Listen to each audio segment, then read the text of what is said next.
Hello, my name is Adebayo Alonge. I am the host of the Adebayo Alonge podcast show, where we cover the intersection of technology, international economy, and global politics, especially as they affect Africa and other emerging markets. I want you to listen, subscribe, and follow this show and download the Spotify app.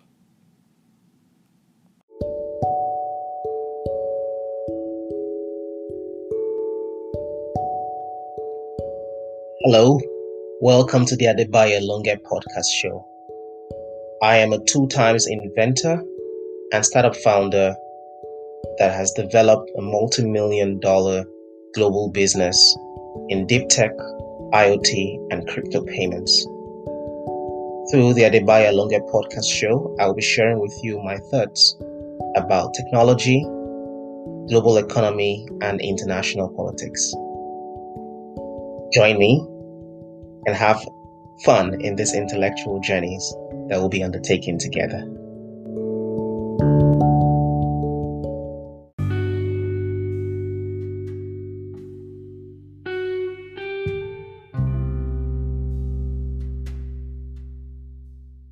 Now, let us begin.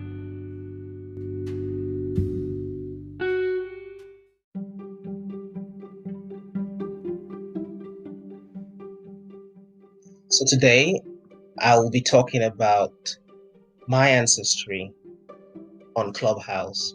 So literally, I'm explaining Clubhouse and I'm talking about how I've gone about tracing my ancestry on Clubhouse. For those of you who may not know, Clubhouse is this audio-only social network that is a sort of audio Reddit. You literally drop into the rooms and you listen to others talk. You may be asked by the moderators to talk if you raise your hands in the app, and usually the sessions last about 90 minutes on average. Since joining late February 2021, I have been interested in understanding the tech stack architecture of the Clubhouse application. And what has really caught my interest is tracing my ancestry. That's understanding those in my upline who invited those who eventually invited me into the app.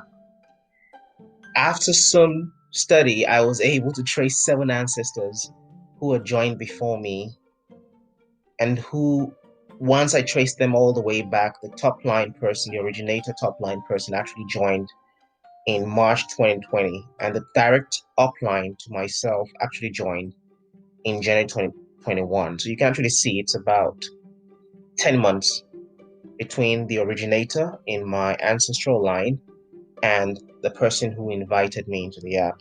And actually, it's about 12 months to the time when I was invited and when the originator top line in my ancestry in the app actually joined the application itself. I was able to trace 7 ancestors who had joined before me between March 2020 to January 2021. And interestingly, I discovered that my originator top line ancestor has no upstream invite. So interestingly, I do think that she actually might be an investor in Clubhouse. She's a general partner at Moxie Ventures. Another interesting insight from my analysis is that the average time from when an inviter joins, when they then invite someone else, at least in my own ancestral line, has reduced from about 2 months in 2020 to about 1 month in 2021. And the insight I can take from this is likely the Clubhouse is seeing significant acceleration in the growth of users on their platform. I have sort of detailed my ancestry and so on Clubhouse with their social stats in the application. That is the number of followers they have and the number of those they follow, the dates they joined and the dates those who they invited joined after them. And my 7 ancestors in order are: the first and the originator person is Katie Staton. She has 2.6 million followers on the app. She follows 633 people, and she joined the app on March 30, 2020. After her is Quindla Holtman Kramer, who she invited. He has 486 followers, follows 286 people, and he joined on June 1st, 2020, which was literally 2 months after Katie had joined. And then he then invited Randip Singh, who has 598 followers and follows 367 people. And he joined on August 11, 2020, which is about 2.3 months after the person who invited him joined. And then he then invited Kirill Zakharov, who has 1,100 followers and follows 83 people. He joined on October 2020. He's based in Montreal, Canada, and he joined 2 months after the person who invited him. Then he then invited Karash Kurta, who has 131 followers and follows 166 people.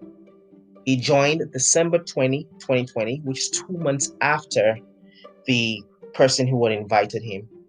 He then invited Carlo Campisi, who has 144 followers, and who then follows 347 people. And he joined December 29, 2020. He's based in Montreal, and he joined 9 days after the person who invited him. And then he invited Haris Kalash, who has 76 followers and who follows 99 other people, and who joined on January 12, 2021, which is like 13 days after the person who invited him had joined. And then he then invited me. And as I joined February 28th, and as at March 3rd, 2021, I have 10 followers and I'm following 9 other people. So literally I joined 1.5 months after he had joined. This is actually very amazing stuff. And really, in looking at this ancestral link in my upline, really, of the 8 of us in this pipeline, the originator is just one woman. The rest of us are men. And the one woman has the most number of followers, and she's the originator link in my ancestry and Clubhouse. This is really amazing stuff. I also particularly love the growth hacking strategy that the Clubhouse management team has used, especially with how they've gone about user acquisition, literally leveraging users to sign up other people and using this sense of exclusivity to sort of drive interest. In fact, people are asking people to invite them to Clubhouse. So literally they have a marginal cost of customer acquisition that probably is approximating $0. This is a textbook case of a solid, low-cost user acquisition strategy. Right now, actually in the application, just as we saw with Instagram, with Twitter, with Facebook, many people are actually going out of their way to reach out to new users and ask them to join their communities or their clubs.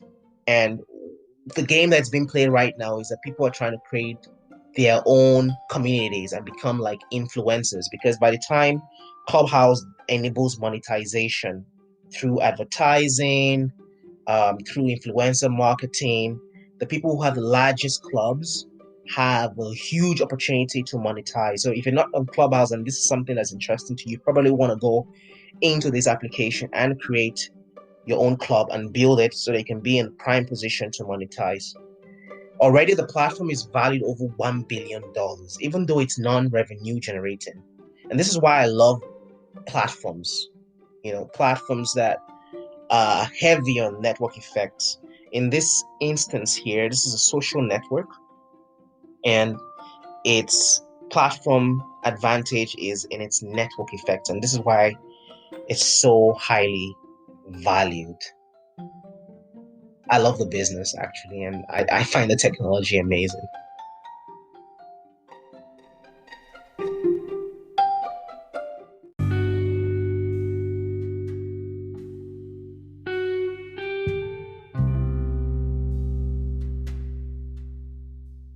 Thank you for listening.